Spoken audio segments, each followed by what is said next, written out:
Everybody, and welcome. My name is Darren, and tonight I'm going to be talking about the big question: why are we here? Now, I don't think there's anybody in their heart of hearts who doesn't want the answer to this question. And what about you? Have you ever asked yourself what life is really about, where this is all going, whether there's more to it than what we see on the surface, even for people who seem to have it all?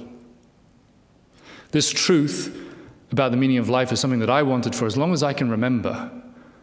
It's one of the reasons why coming across the teachings of Master of Yoga, Dr. George King, and this spiritual path of King Yoga was such a crossroads in my life, as it may be in yours. Master of Yoga, Dr. George King, was a true spiritual master, and he spoke from his own experience about a whole variety of spiritual topics, which is rare. He spoke about things like karma and reincarnation, about life on the other realms, about life after death, about how to develop your own intuition and psychic powers, and of course, about the meaning of life. He was also a channel for enlightened beings from other worlds who spoke through him, giving their teachings to Earth. So tonight is about sharing some of these answers that I found in these teachings, so they may change your life as well. And we're going to start that journey here with a guided visualization so that we can begin to detach from the day. We can put our everyday thoughts aside.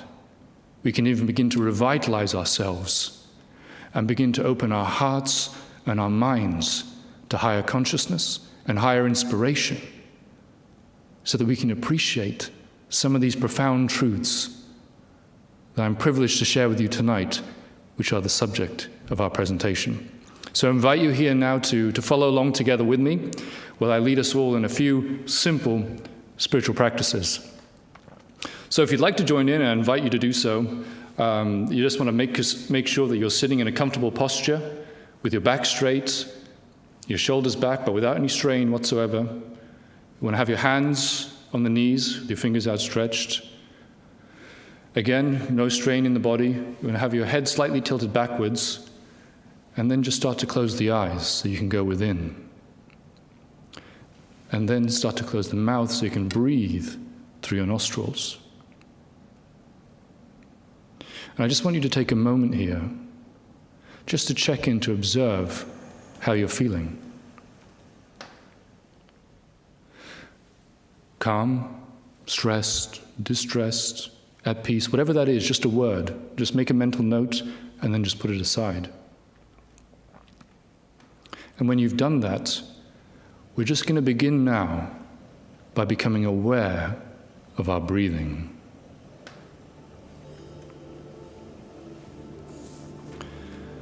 Is it shallow or deep? You just want to breathe in slowly here through both nostrils. And you want to try to lengthen that breath as much as possible, but again, without any strain. As you breathe, you just want to let your diaphragm swell outwards as you breathe in. And then you want to pull your diaphragm in, gently now as you breathe out, trying to expel the air from your lungs completely. Again, we're breathing in here slowly and steadily through both nostrils. And you want to let your diaphragm swell outwards as you breathe in, pulling the diaphragm in gently again as you breathe out, and expel the air completely from your lungs. Now, as we do this practice, if your focus strays at any time, just bring yourself back to become aware of your breathing again and use it as a focal point for your concentration.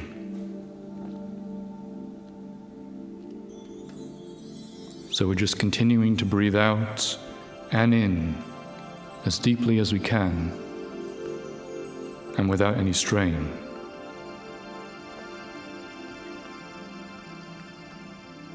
Now, as we're doing this, I just want you to observe again. Are your in and out breaths equal? try to make them so. Try to make your in-breaths and your out-breaths as even as you can,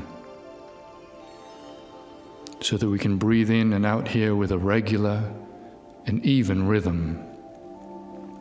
No strain whatsoever.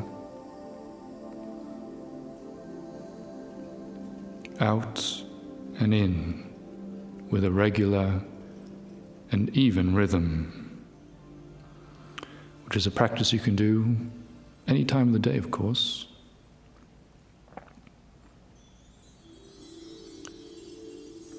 As you continue to breathe in this way, just allow your emotions and your thoughts to settle within you.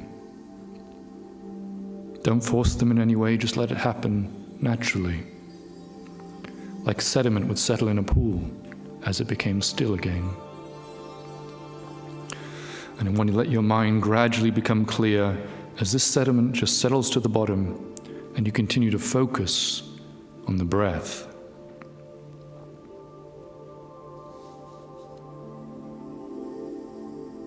Remember, this is breathing in and out with a regular and even rhythm, making those in-breaths and out-breaths equal. Now, when we perform yoga breathing like this and draw ourselves within, we draw ourselves closer to the realization of what God really is. God is a word we use to mean the ultimate source of all things, but whether we use this name or another one doesn't really matter. What's important is that God is not a he or a she or even a person of any kind. God is not something that favors someone of one religion over another, or the people of one country over another, and certainly not the people of one race or one gender over another. The true nature of the divine is something infinitely greater and more beautiful than any of us can imagine. It is the essence of us all, and in fact of all things. In fact, God is all things.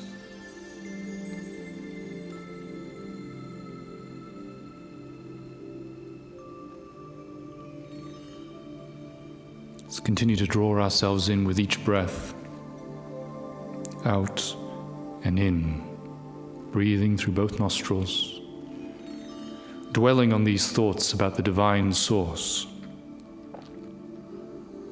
bringing ourselves back to the breath whenever we need to, as a focal point for your concentration. Let's try to visualize now God as our essence. And as we do this, just continue that regular, deep and even breath as I read to you now these words of Dr. George King. He said this: "Imagine a radiant, angelic being, clothed in the dazzling white robes of purity, riding in a chariot pulled by two strong, fleet horses through the golden gates of a magnificent temple." I'll read that again. Imagine a radiant, angelic being, clothed in the dazzling white robes of purity, riding in a chariot pulled by two strong, fleet horses through the golden gates of a magnificent temple.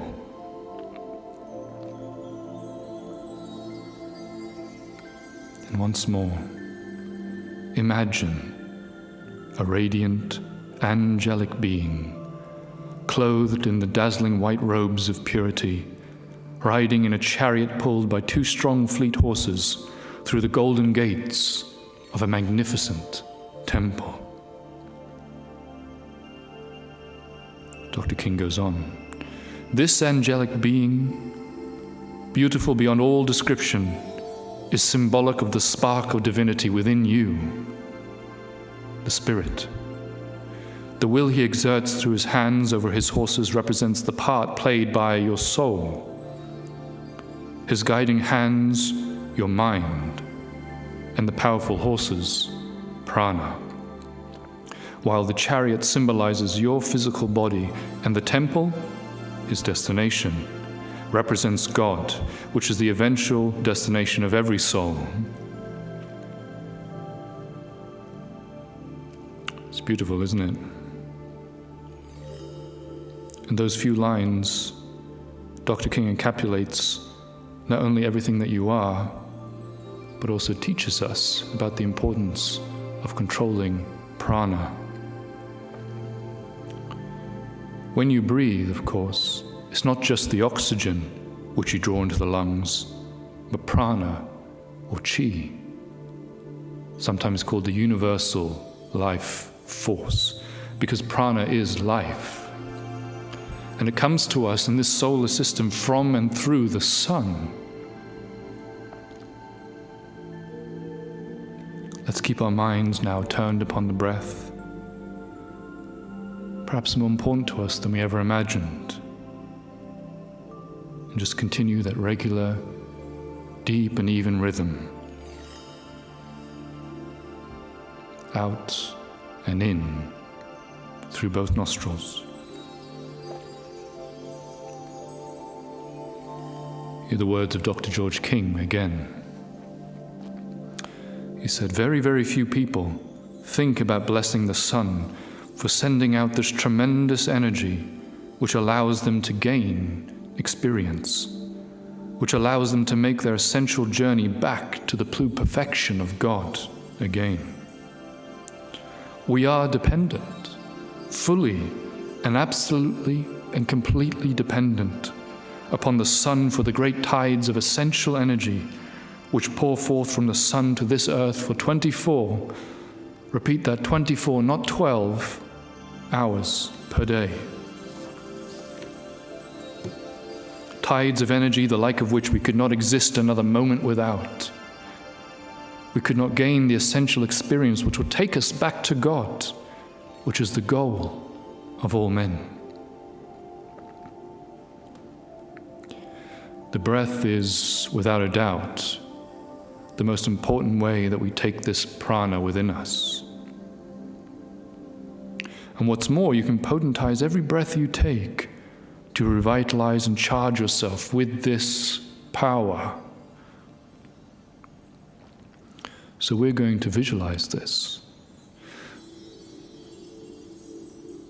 I want you to follow along with me now and visualize that the air around you is saturated with this power, this prana coming from the sun, which, by the way, is happening every single moment. And then as we visualize this, we're going to consciously take this into ourselves on the breath.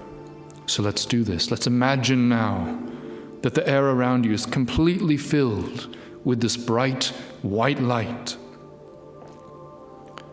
Imagine that it is so bright, it would dazzle the vision of anyone who is looking at you.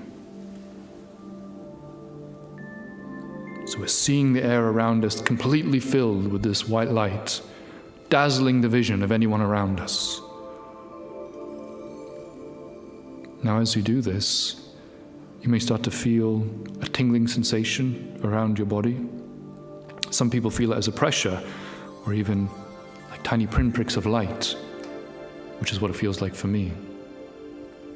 And this is the effect of this prana coming into contact with your aura and your chakras, and one sign that this visualization is really working, which will come with practice. Now what I want you to do is I want you to imagine that your body is like an empty drinking glass, and that as you breathe in, we're going to imagine this glass being filled with white light, so that it's full by the time you complete your breath.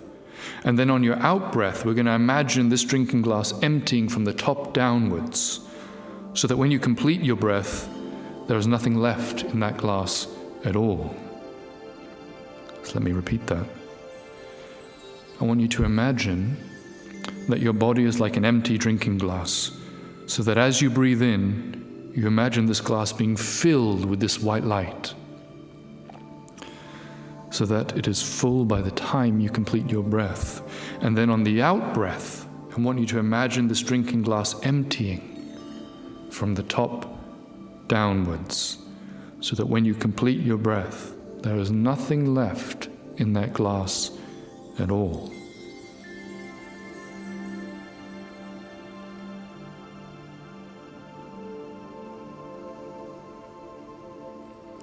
Again, just fill this drinking glass completely with white light on the in-breath. Empty it completely again from the top downwards on the out-breath.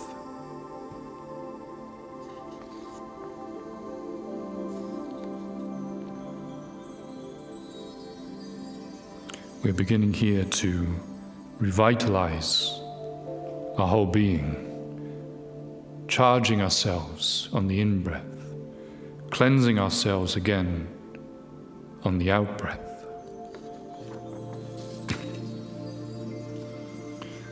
So filling yourself completely with the white light as you breathe in, and emptying yourself completely again from the top downwards as you breathe out.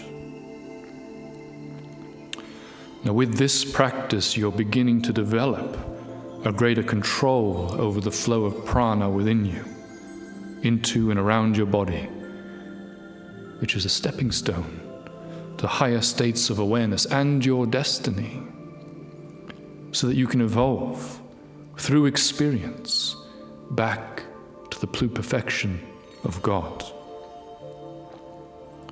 I think the more we think about the sun as our life giver, the more we regard this energy as sacred and use it accordingly, the more we will advance.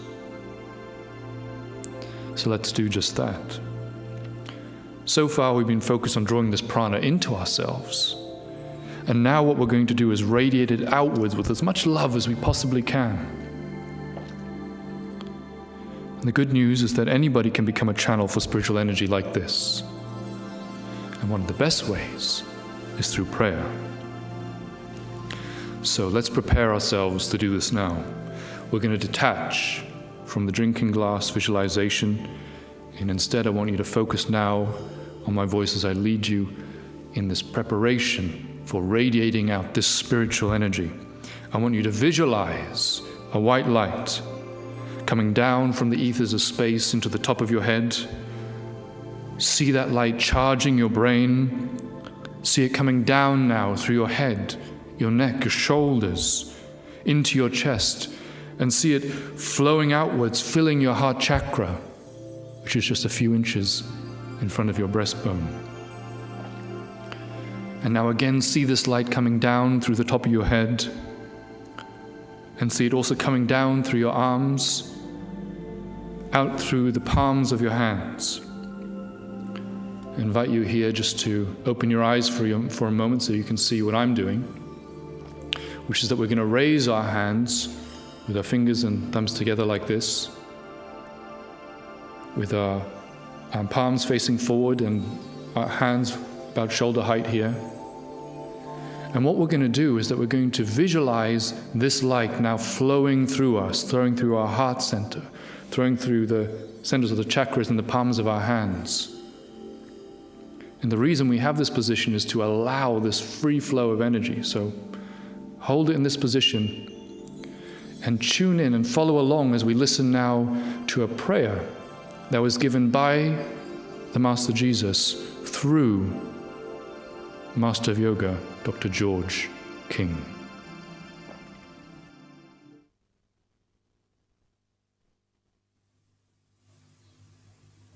O divine Lord of all wondrous creation,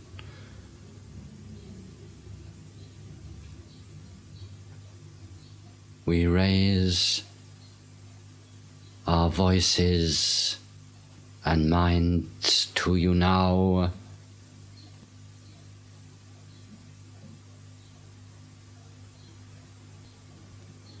in prayer, knowing even as we do so this is answered.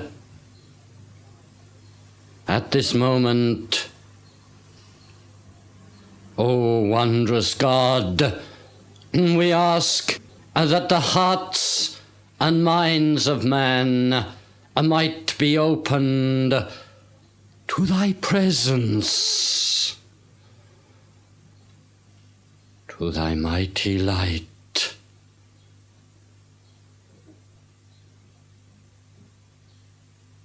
so that they may forever glorify thee.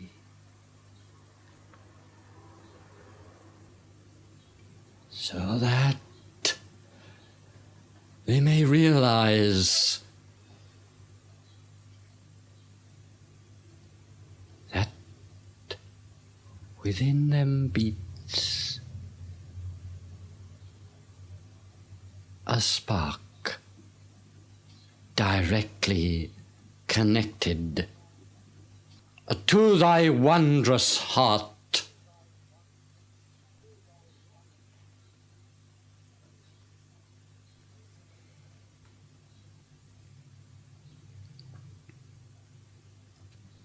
We raise our minds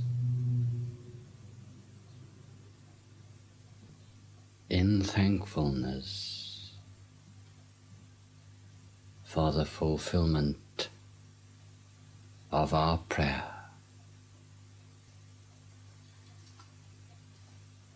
For this shall come to pass upon this earth.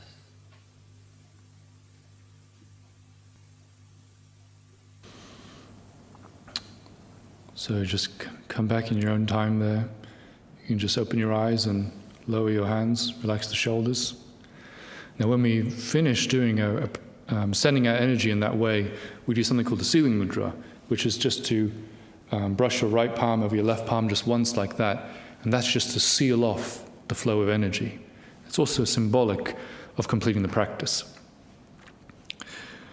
Now that prayer was actually a prayer that follows one of the blessings in a series of teachings given by the Master Jesus called the 12 Blessings. And we use that series of teachings as a practice to send out spiritual energy in that way.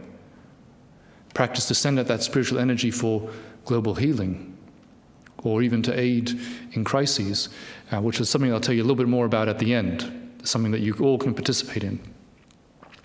So let's just make a mental note now about how we feel at the end of that practice. Just another word, do you feel more relaxed? Do you feel more at peace? Do you feel more attuned to higher consciousness? We just did a few simple things there. It didn't take long to do, but they can not only change how you feel on an everyday basis, but even open the door to greater enlightenment and wisdom within you. So with this opening of our hearts and minds to higher truth and consciousness, we're going to turn now to the talk for this evening. And I'm going to share with you, or boil it down to 3 keys that I think can help us all with our understanding about the meaning of life. We're going to talk about God's purpose for the whole of creation. We're going to talk about our own life purpose, the reason why we're here. And we're going to talk about what we can do to live our lives in the light of these extraordinary spiritual truths. So let's see what Master of Yoga Dr. George King and these enlightened beings who spoke through him had to say about these questions. So we're going to start here. I'm going to play you a short extract of Dr. King speaking at a lecture. And you'll have to excuse the quality, but I think it's well worth it because, and sit up for this one, he tells us in this extract about God's purpose for the whole of creation.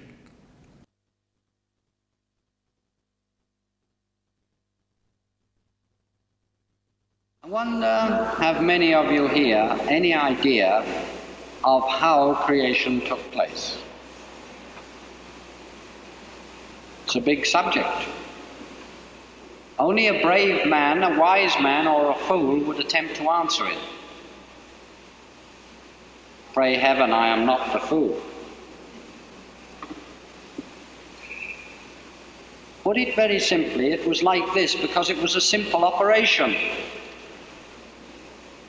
In the beginning, there was silence. No movement, just complete, immobile silence, all pervasive, omnipotent, everywhere at the same time of the exact intensity was the silence. But in the silence was potential, and that potential was God, or the divine creative intelligence. When the divine creative intelligence put into activation a certain power called divine will, a picture was formed from mind substance, if you like to call it that. All manifestation, as we know it, is a result of the action of this divine will. You see, the divine will put an opposite force into silence and immobility. The opposite force, of course, was movement and light and sound and fire, as we call it. The result of this opposing force brought a complete realization of potential, and we are that realization.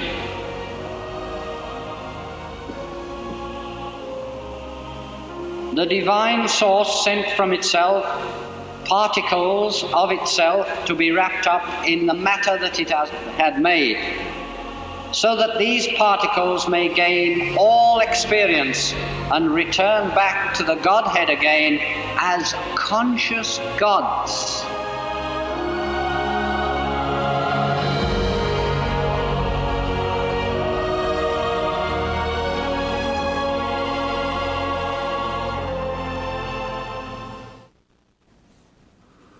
I don't know if it's possible to be addicted to truth, but I'm certainly addicted to listen to that extract. I could listen to it over and over and over again. And the reason why I love that extract so much is because I think it gives us one of the most hopeful and profound truths of all, which is the truth about what we really are. It's the key to why we're here. It's the key to why we're on this spiritual quest. This great outbreathing of God, which Dr. King described there in that extract, is the truth about how creation happened. There's no one on earth who knows why God chose to limit itself in this way. But we do know that within all things, and within us even, is what Dr. King calls this spark of God. And the ultimate goal of this spark of God is to return back to the source from which it came in the beginning, having gained all necessary experience. This is the great inbreathing, the return to divinity again, without limitation. So to put it simply, God's purpose for the whole of creation is to return to the source from which it came in the beginning, conscious now of all experience throughout creation. I'd like to remember it as spiritual evolution through experience. Learning the lessons which experience can teach us helps us to evolve spiritually and return back to the perfection of God again. You can think about the lessons that you've learned in your life and how they've helped you to become a better or wiser person in some way. That's what we're talking about here.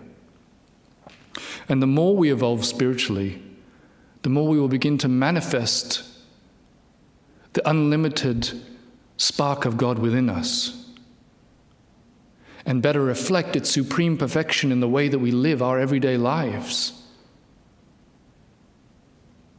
as people who are more selfless, more loving, more compassionate of others. You know, someone once gave me an analogy which I've always remembered. because I think it's so beautiful. And they said, think about it like unwrapping a beautiful light. And they described it like this. As you advance and you begin to shed the limitations which you, as God, have imposed on yourself since the beginning, you become less and less wrapped up in manifestation and ignorance, and the radiant light of your divine essence begins to shine forth for everybody to see. And I just think that that was one of the most wonderful and beautiful ways to visualize what's really happening here, which is God's purpose for the whole of creation. Now, assuming we all want to unwrap this beautiful light, and I think in our heart of hearts we all do, then the next question, of course, is, well, what does that mean for our own life purpose? What do we actually have to do to return to this divine source, to realize our divine potential? Now, the answer to that is surprisingly simple to talk about, not so much to do. But for this, we turn to the wisdom again of Dr. George King, because he didn't just talk about it, he did it. And this is from a lecture he gave in 1973. After all, that's all we're here for. Told you this before, over and over and over again. Told you there's only one reason man is on earth. They're not two, there's one. That's to evolve, and there's one sure way to do it. There's not two, there's one, and it's simply said. It'll take you hundreds of lives to do, but it's simply said. That is controlling spiritual energy. And you can start by controlling the spiritual energy within yourself and bombarding the atom, the kundalini, at the base of the spine, raise kundalini, manipulate it properly, and leave Earth. That's the only reason you're here. Not two, one. And that's it.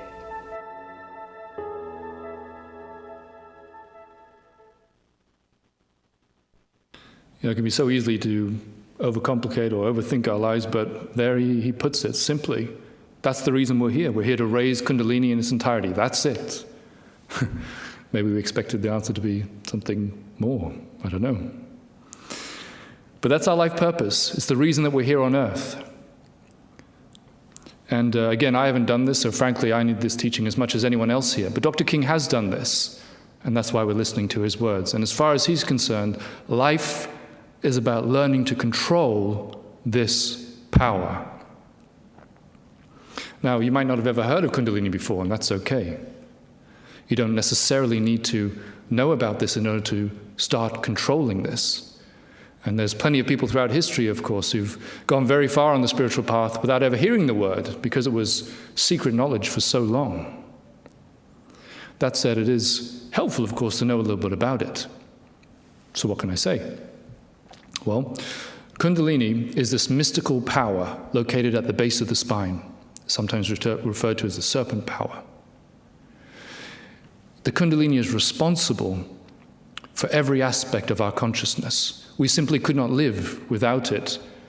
And yet, in the vast majority of us, this power is virtually dormant.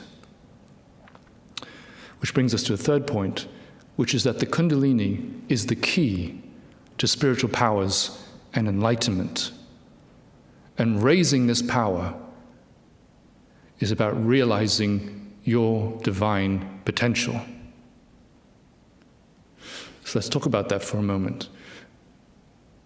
In most people, a part of this power may raise up the front of the body, but this doesn't lead to enlightenment. In an advanced yogi, however, they're able to raise this power up the spine, and in some cases in its entirety. And this does lead to enlightenment. When you raise the Kundalini up the spine, it passes through each of the chakras in turn, and it brings them into this active living vitality. And you have spiritual powers. But more importantly, you have wisdom. You have enlightenment, ultimately cosmic consciousness, and in the end, ascension, the point at which you've mastered the full gamut of experience on earth. And why is that important? Remember the word experience, right? Spiritual evolution is about the mastery over experience. And our goal here on earth, the reason we're here, is to master all experience on earth. The kundalini is the key to this spiritual evolution. And raising this power is the difference between an ordinary person and an extraordinary one. It's the difference between a human and a superhuman. So let's listen here again to the words of Dr. King. Supposing that the kundalini within your spine, instead of radiating for thousands of years, or even millions of years, which it will in one way or another, either in the physical or subtle spines, supposing the energy is released at once, and unlike the hydrogen bomb, which is uncontrolled, supposing it's released and controlled, what happens? Jesus, Buddha, Sankara, Patanjali, Confucius, and so on, and so on, and so on. That's what happens. The few great ones, standing, towering above the majority of mankind, like Mount Everest would tower above a desert if it was on it. Millions of years ahead of the masses, the few. The difference? A split up of these atoms and the control of the resultant power release. When I said you are here for this reason, I meant it. It's not a conclusion I've arrived at in 2 minutes. I have studied many, many years to come to that conclusion, and it is a result of meditation. Not theory, but true experience. So there you have it. Life on earth, in short, is about raising kundalini. It's about controlling this power, and it's the only reason we're here. It's the key to our spiritual evolution. And everything else is just an aspect of this, because it is the mastery over all experience on earth. It's not like there's this kundalini thing over here, and then on the other side there's family and relationships and everything else. It's not like that. Everything is a part of this.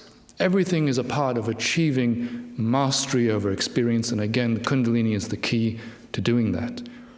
Of course, this takes many lives to do, but it is possible. Dr. King did it. The Ascended Masters on earth have done it. You can do it, I can do it, and we will do it, because it is our spiritual destiny. The only reason we're here.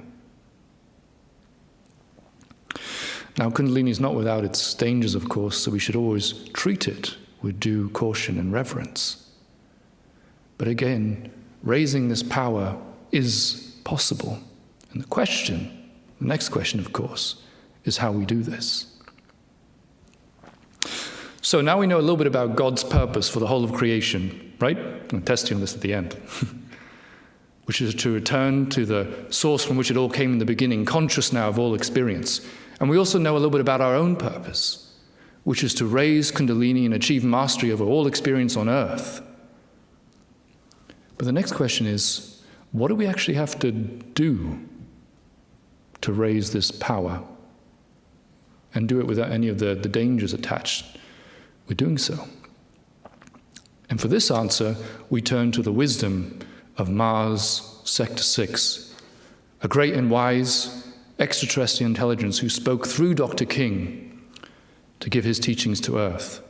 Teachings which include the 9 freedoms, which describe our journey through spiritual evolution, from enlightenment to cosmic consciousness, to ascension, and even life beyond that, amongst the planets. So I'm going to play for you a moment, an extract from this. But before I do, I just wanted to step back for a moment and just try to appreciate more what's actually happening here, what you're listening to. We have on the one hand Dr. King, who's going into this extremely elevated trance state of meditation called samadhi, right? And then we have this being, Mars Sector 6, a being who's so advanced that he lives on another plane of existence, higher than us. A plane of existence from a civilization, I should say, higher than our own, a more advanced civilization, millions of years more advanced than us, spiritually and in every other way. And he's speaking here through the mediumship of Dr. George King, giving his teaching to Earth. So when you hear it, just reflect on what you think about the message and how that resonates with you. Think about how it makes you feel. Think about what your intuition tells you when you hear his words. So let's listen now to an extract from the third of these 9 freedoms, which is called service.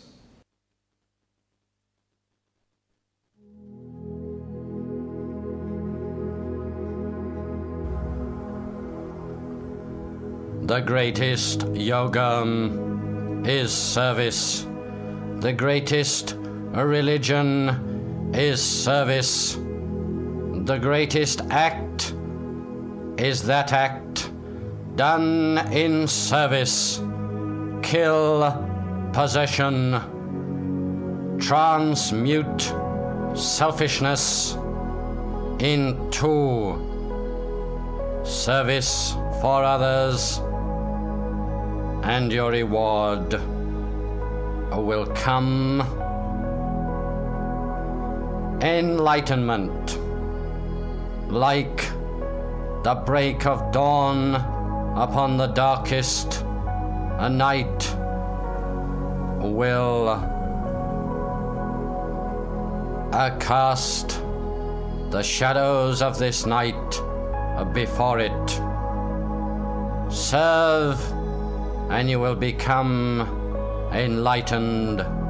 Serve, and you will be practicing true selfless love. Serve, and the mighty power of kundalini will rise in natural, unforced fashion and open the chakra jewels in your higher bodies. In will pour inspiration, and you will be standing on the verge of the initiation into adeptship. There are no words great enough to describe the wonder of service.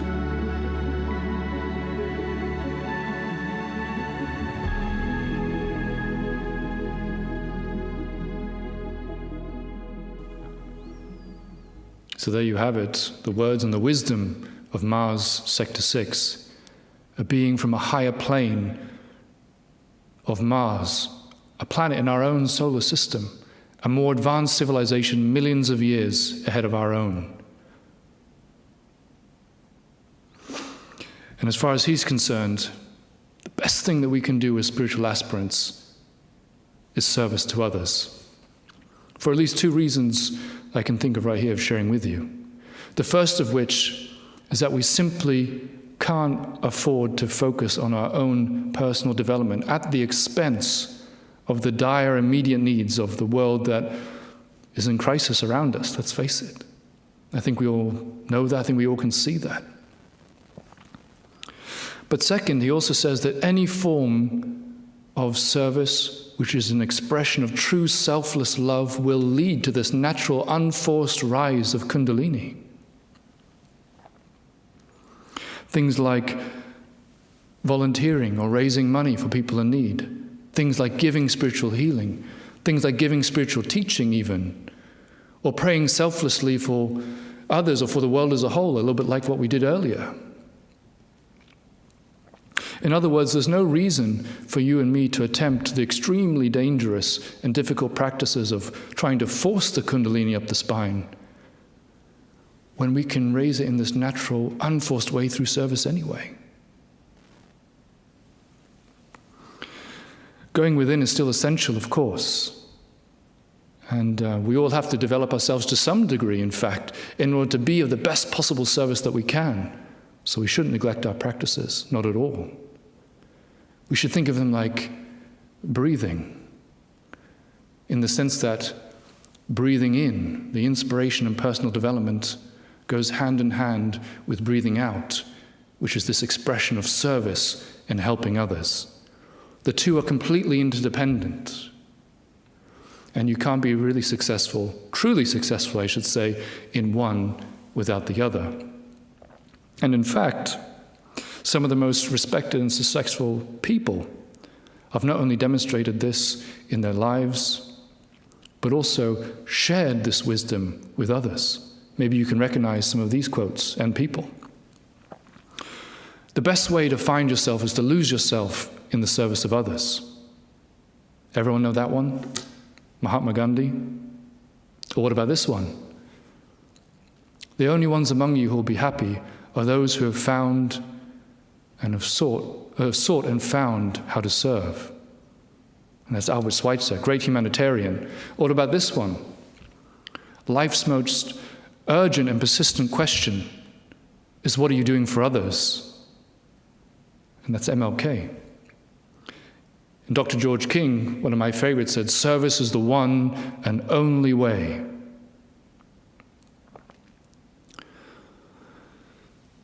So service is the path to our spiritual evolution. And raising the kundalini and achieving mastery over all experience on earth, if you want to do that, it's service. I'm not saying it's literally the only thing that we need to do, but as far as you and I are concerned, service is the way. And I thought I'd share with you here that, kind of in closing, that while I was preparing for this talk, someone pointed out something to me that I thought was a strange thought, and has been going around in my head ever since. And they said, Darren, have you ever imagined for a moment how many lives we must have searched for the answer to the meaning of life? How many lives we must have despaired in frustration at the painfully limited and confused ideas that we must have found in religion or philosophy and science over the centuries? And yet, unbelievable as it sounds, right here we have the answer. We have the truth about the meaning of life. And it's true, we do. We have God's purpose for the whole of creation, which is to return back to the source of all things again, conscious of all experience, spiritual evolution through experience. We have our own life purpose, the reason why we're here on earth, which is to raise the kundalini and master all experience here on earth. But if there's one thing that you remember from tonight, one word which in practical terms describes what we actually need to do in the light of these truths, that word would be service. Because in the end, life is not about the relentless pursuit of material things or achievements. It's not about the house you live in. It's not about the car you drive, the salary you earn, the job title you have. It's about the contribution that we make. It's about the difference that we make to others. And things may be or feel difficult sometimes, but is there any greater joy than the joy you feel when you're playing your part to make the world a better place? Is there any greater sense of purpose that you feel when you are realizing your own spiritual destiny? And I think we all know the answer to those questions. So with that, I'd like to open the floor here to any questions that you may have. We've got some time here. If you'd like to drop them into the chat on the YouTube, I'm going to bring those up here in a moment in front of me and do my best to answer those for you.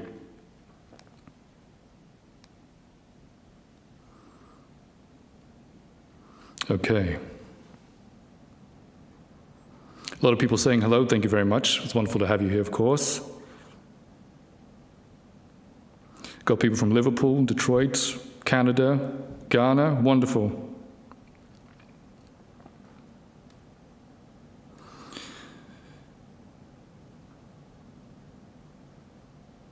I've got a question here where someone says, what does it feel like when you raise kundalini, and how do we know that we're doing it correctly? Great question. Okay, so one resource I can point you to right away, I would say off the top of my head, is that In the Nine Freedoms, which is a book written by Dr. King, which is a commentary on those teachings that I introduced to you by Mars Sector 6, he describes actually his own experience of raising this power. And he describes what it feels like, what he experienced when this power pierced each one of the chakras in turn. And so when I read that, I was absolutely mesmerized. It talks about what happens when it pierces the solar plexus center, what you feel when it pierces the heart center, what you feel when it pierces the throat center, and what you experience. And these were absolutely amazing. So I would definitely point you there as a first port of call in terms of reading what he experienced, someone who actually did it, and comparing it to what you might be feeling, right? That would be the first thing I'd do. He does mention as well that raising the kundalini is one of the most painful experiences that you could ever imagine. But I think that if we're following the advice of Mars Sector 6, and we are devoting our lives to service and to spiritual practices which can help us to become even more useful in the service that we do for others, then remember that we are going to be following a path where we can raise this power in a natural, unforced fashion. And that's the way that we're being advised to follow. Got another question here for someone who says, how do you decide which way to serve, given that there are so many ways to serve? Well, that's another great question, actually. Some of you may know that I'm the producer of the Spiritual Freedom Show with Richard Lawrence, and that we do a weekly podcast every week. And I mention it because just this week we received an email from somebody which is describing their moment of truth, right? Which is basically this moment on the spiritual path that was absolutely life-changing for them. And one of the reasons why they are where they are today, pursuing these spiritual truths. And this person recounted this story, which I thought was pretty amazing. And they said that there was this moment where, I think they were looking out the window, I can't remember now, but they saw the face of the Master Jesus. And they heard in their head clearly the words, the greatest amount of healing for the greatest number of people. And I read that and I thought, gosh, that's spot on. That's exactly it. And I think that's the answer to this question, which is that when we are looking at what can we do, how can we help others, what path or what organization might I devote my time and my resource to, the big question that we can use to guide ourselves is how can we do the greatest amount of good for others? As it follows logically that if service is the way to advance, then the more you serve, the more you're able to advance, and the more you'll be able to serve again, right? And this is this virtuous circle of personal development and service, and that leads us to our enlightenment. So I think, in short, remember always that the question to ask ourselves is, what can I do to be of the greatest service to others? Thanks, Katie. Good question. What else we got here? Does service mean without pay? Yeah, interesting question. I think when we say service here, and if we go back to the words in Mars Sector 6, what he's saying is any form of service as an expression of true, selfless love. And that's the motive, right? The motive is for the enlightenment of others, to help them to realize their own divinity.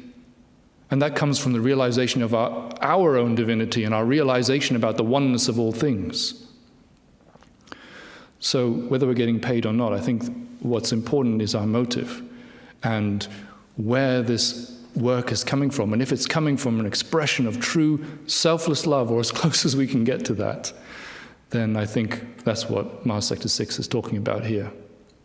Of course, we shouldn't wait until we feel like we have the most absolutely pure motive before we start helping other people, because, frankly, I don't know anybody who would be doing that, except Dr. King, of course, and other masters. But the more we serve, and this is kind of the beautiful part of it, the more we serve, the more we will transmute whatever motive that may be, until it becomes that pure expression of love. And again, that's that virtuous circle that leads us to our own enlightenment and self-realization.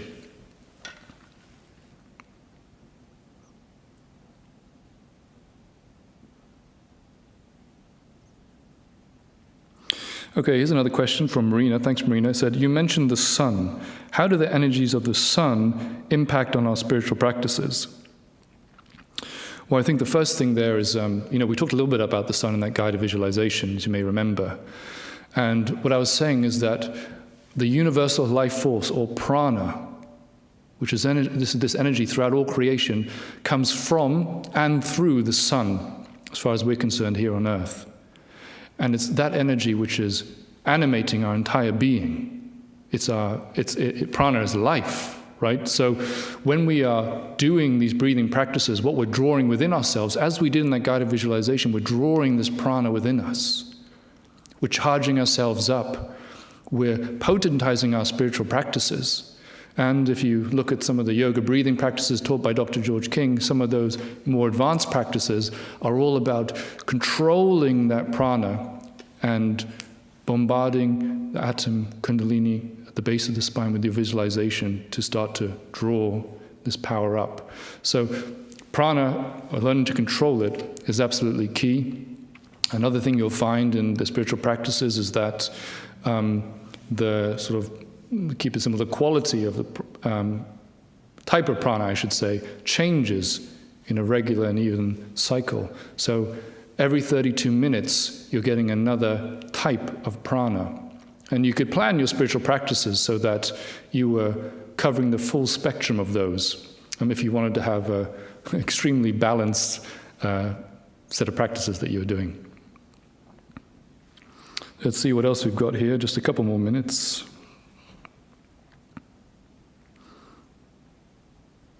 How can one introduce someone who's skeptical to spirituality? Oh, that's a great question. That's a great question. So let's see, what are my thoughts about this? Well, one thing I think is tapping into what people really want in life, deep down, not just on the surface, not just happiness per se, but the true spiritual joy that so many of us really yearn for, the true sense of fulfillment and purpose that we yearn for. And I think that's what you find in spirituality.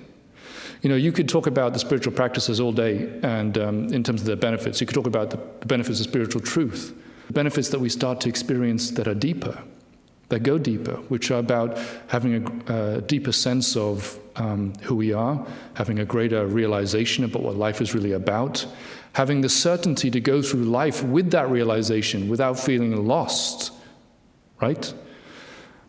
I think our spiritual practices can help to anchor us, can help us to weather so many of life's storms that we're faced with, the many lessons that we have.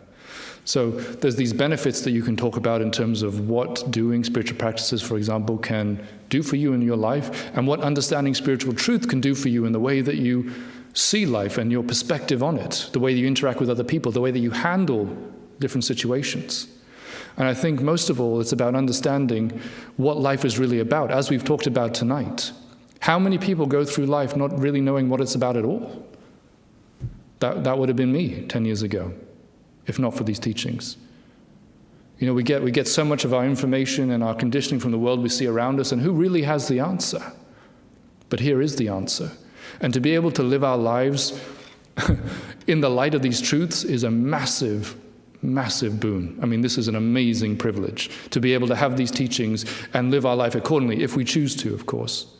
So you have clarity, you have purpose, you have greater wisdom in terms of how you move through experience in life, and then you have all the intended benefits of the spiritual practices that you might be doing too. I guess I could talk a lot more about that, but it's a great question, and I would love to talk about it more actually, which I'll tell you about in a moment.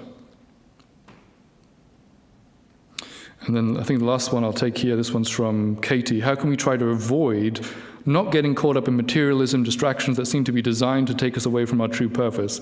Who hasn't experienced that, right? I mean, I think we have all experienced that, even if we do think of ourselves as on the spiritual path. I think that this is where our practices can be so important in helping to ground us on the spiritual path and in spiritual truth. I think the more we do our practices and the greater we develop our own realization of what we really are, as we said, that spark of God, and the more we develop our realization of what life is really about, the more we can come back to that. What also happens is that we begin to open ourselves to our own higher consciousness, the inspiration and the influence of our own higher self, and the voice of our higher self, which we call our intuition. We start to be able to make decisions in the light of this greater wisdom, this intuition, this voice of our higher self speaking to us, so that we can move through life in a better way. So the more we do our practices, the more we are doing them in order to serve others, the more we create that virtuous cycle of harmonious spiritual development and service, the more we will progress towards enlightenment, the more we will anchor ourselves on the spiritual path, the more we will be able to detach from the materialism and the world we see around us. I'll finish here with just a short story, actually, which is I watched a film on Netflix the other night. It's called Fantasy Island. And without going into it too much, basically there's this island and you can go to it and you can choose a fantasy, whatever fantasy you want to have, right? And two of the guys there, they were brothers, and their fantasy was to have it all. So, they walked in and they've got this mansion, this pool party, this models and everything, right? And I was looking at it and I was just reflecting to myself, I said, wow, I feel nothing. I don't want any of that. If I was there, actually, I would feel like anxiety because I'm not focused on what I feel like I should be doing, which is exactly what we're talking about this evening, right?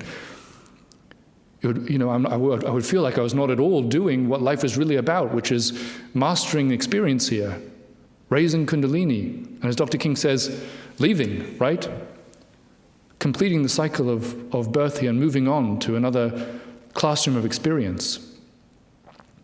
And I think, 10 years ago, maybe that wouldn't have been the case. Maybe I would have looked at that and I would have seen some seed of desire that would have said, there's something in there that's still appealing. But now, after many years of being on this path and of doing these spiritual practices, I just noted the difference. And I think if you do the same, or maybe you already feel this way and can, testify to what I've said, that you'll see the difference as well.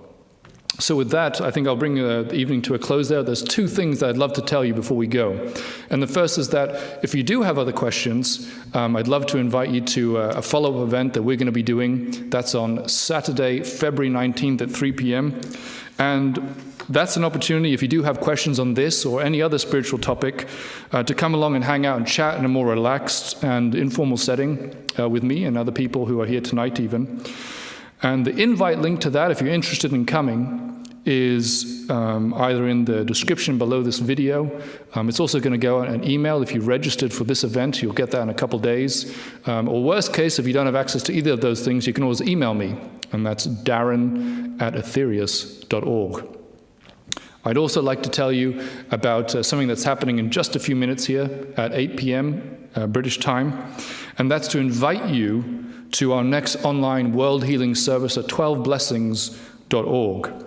And that's an opportunity for you to send out spiritual energy for global healing together with people from all around the world, which is an amazing thing to do, just like you did, actually, as part of the guided visualization earlier today. So if you'd like to do that, check out the link in the description as well.